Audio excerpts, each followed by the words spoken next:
Hi guys, my name is Miguel and today we're going to talk about some of the options available for alignment using InDesign from Adobe Creative Cloud. Let's say you have some text in your document, as you guys can see here. If you have ever worked with Microsoft Word, then you should be really familiar with these. They're just your basic alignment tools. Align to center, to the left, to the right. InDesign also offers you the chance to justify them, which just means it'll kind of split them across the bounding box. And they also have something called that align to the spine, which just aligns them to either side, whichever one you click. When you click on the bounding box itself, I don't know if that's actually what you call this little box, but that's what we're gonna call it. When you click on it, you see that you get more alignment options here, and this one is if you want to align your text to the top like it is right now.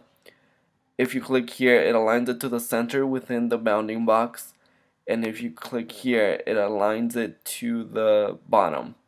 And here, of course, it kind of disperses it. I don't know. It expands it across the bounding box. Forgive my lack of vocabulary. Now let's say that you guys have some shapes in your document, as you see here. There's a whole new set of alignment tools available. They're actually exactly the same as in Illustrator.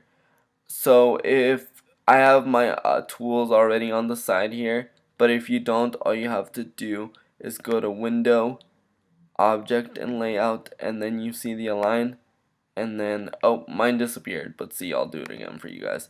So Object, Align, and then it pops back up. The first thing that you have to do when you get this little box is, depending on what you're designing on or what you want to achieve with the shapes, is you have to choose what you want the shapes to align to. There's a lot of options here. For example, this one, of course, the shapes are already selected, as you can see. If I click here, it'll align to the margins, which is this purple thing. So now that that's set, wherever I click, it aligns it to the nearest margin. So to the left margin, to the center of the within the margins, or to the right, and so forth. The same vertically and horizontally. And these options, it again distribute would be a better word. It distributes them within the margins, also vertically or horizontally, whatever you want, pretty much.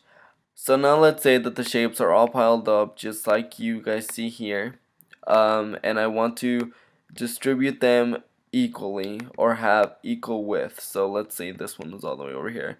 If I wanted all three of them to line up and have equal width in between them, I would select them all and make sure that the align to selection is selected, and then I would go to these options right here, and boom. Another cool thing about InDesign is that it has these smart guides. All you have to do is kind of drag whatever shape or text you're working with, drag it around. So right now I know it's in the center of the page, and even up. So now it's in the complete center, both vertically and horizontally. And you just kind of play with it. The same, it interacts with other objects in your document. So you guys see those green lines. It's telling me that it's aligned with the circle in its center. If I wanted them to be equal width, I just move it around, and then those three ruler-like guides appear telling me that they're equal in space. That's pretty much all I have for you guys today. I will see you guys in the next video. Thank you.